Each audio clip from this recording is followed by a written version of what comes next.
Bismillahirrahmanirrahim. Assalamualaikum warahmatullahi wabarakatuh. Alhamdulillahirrahmanirrahim. Allahumma sholli ala Muhammad wa ala sayyidina Muhammad. Perkenalkan, nama saya Hati. Saya dari Institut Agama Islam Miftahul Ulum Tanjung Pinang. Pada kesempatan ini saya akan sedikit membacakan tentang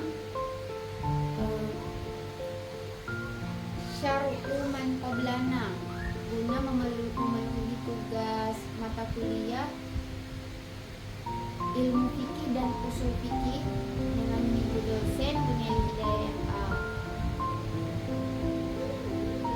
Pada kesempatan ini saya Rahmawati itu akan sedikitnya memberikan penjelasan definisi itu, arti dari syar'u man qablana itu sebenarnya itu secara singkatnya itu sebuah definisi.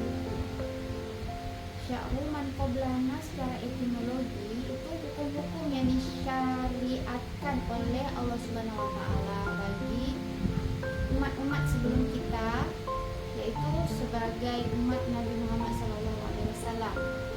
Sedangkan secara etimologi, secara istilah, syar'u man qablana itu artinya syariat yang diturunkan Allah Subhanahu wa taala kepada umat sebelum Nabi Muhammad SAW, yaitu ajaran agama yang datangnya agama Islam melalui perantara Nabi Muhammad SAW, seperti ajaran agama Nabi Musa, Isa, Ibrahim, dan Nabi sebagainya.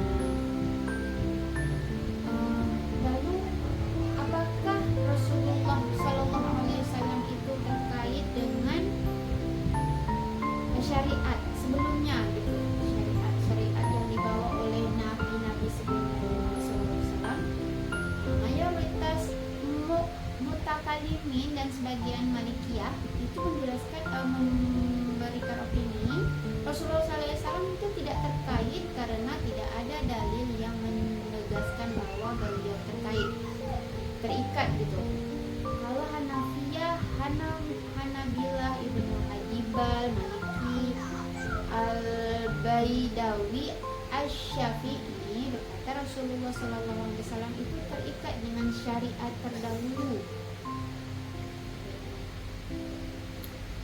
Alasan pendapat yang kedua itu adalah, yang pertama, setiap rasul diseru mengikuti syariat rasul-rasul terdahulu.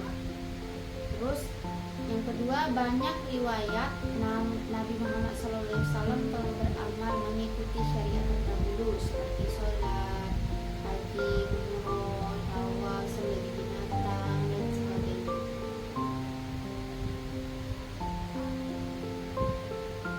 Seperti juga sabda Rasulullah SAW, la tusaddaqu ahlal kitabi wa la tukadzibuhum.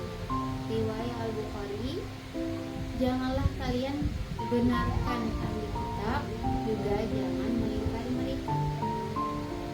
Dilanjutkan pula dengan firman Allah dalam surah Al-Baqarah ayat 176 yang berarti, katakanlah kami beriman kepada Allah dan kepada apa yang diturunkan kepada kami dan kepada apa yang diturunkan kepada Ibrahim, Ismail, Ishak, Yakub dan anak cucunya, dan pada apa yang diberikan kepada Musa dan Isa, serta kepada apa yang diberikan kepada nabi-nabi dari Tuhan mereka.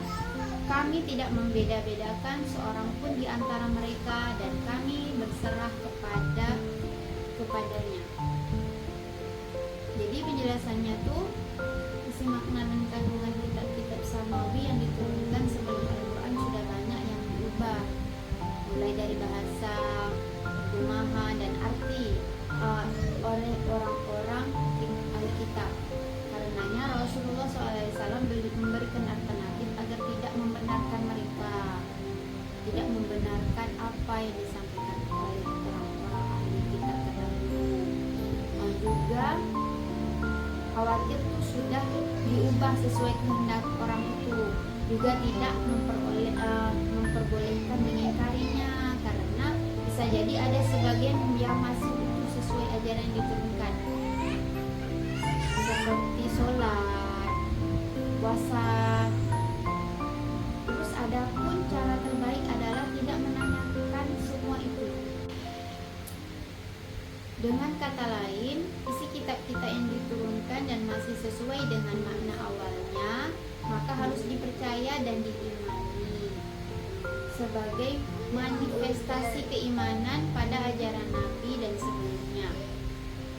Sikap tidak mempersoal firman Allah Subhanahu wa taala merupakan sebuah kewajiban sebagaimana yang telah dijelaskan pada ayat tersebut. Jadi, apakah Rasulullah SAW atau umat Rasulullah SAW terikat dengan syariat tersebut? Syariat sebelumnya? Ada saat pertama, ada yang berpendapat masih berlaku. Syariat terdahulu secara tegas disebutkan dalam Al-Quran dan hadis untuk diperlakukan dan mengikat umat Islam, seperti tauhid, mengesahkan Allah. Itu kan dari nabi-nabi sebelumnya mengajarkan tentang ketauhidan. Terus hukum-hukum lainnya seperti puasa itu seperti diwajibkan kepada kamu berpuasa sebagaimana orang-orang terdahulu. Lalu contoh lain itu kurban dan lain-lain. Terus ada yang berpendapat tidak berlaku. Syariat terdahulu yang tidak terdapat dalam Al-Quran dan hadis tidak berlaku untuk Nabi Muhammad SAW. Atau disebut juga dalam Al-Quran dan hadis bahwa syariat terdahulu telah dinasahkan sehingga tidak berlaku untuk Nabi Muhammad SAW, seperti dalam surah Al-An'am ayat 146 yang artinya kepada orang-orang Yahudi kami haramkan semua hewan yang berkuku, dan kami haramkan kepada mereka lemak sapi dan domba kecuali yang melekat di punggungnya, atau yang ada yang dalam isi perutnya, atau yang bercampur dengan tulang. Demikianlah kami menghukum mereka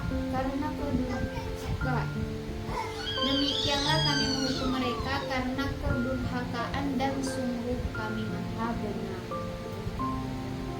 Lalu ada yang berpendapat bahwa tidak tegas berlaku atau tidak. Hal ini terjadi karena di satu sisi disebutkan dalam Al-Quran, tapi di sisi lain Al-Quran hanya mengabarkan bahwa hukum itu berlaku pada umat tertentu sebelum Nabi Muhammad SAW. Akhirnya para ulama pun berbeda pendapat memahaminya. Ada yang mengatakan berlaku, ada juga yang tidak berlaku bagi umat Rasulullah SAW. Contohnya itu tentang hukum qisas, yang ada yang mengatakan bahwa jika mencuri hukumnya potong tangan gitu. Jika dia membunuh maka hukumnya dibunuh juga gitu, menghilangkan nyawa. Itu hanya kalau di Indonesia kan tidak berlaku. Umat Nabi Muhammad sekarang tidak ada yang memberlakukan seperti yang terjadi pada zaman itu. Baiklah, sampai di sini penjelasan singkat saya. Kurang dan lebih saya mohon maaf. Saya kira wabillahi taufiq wal hidayah. Assalamualaikum warahmatullahi wabarakatuh.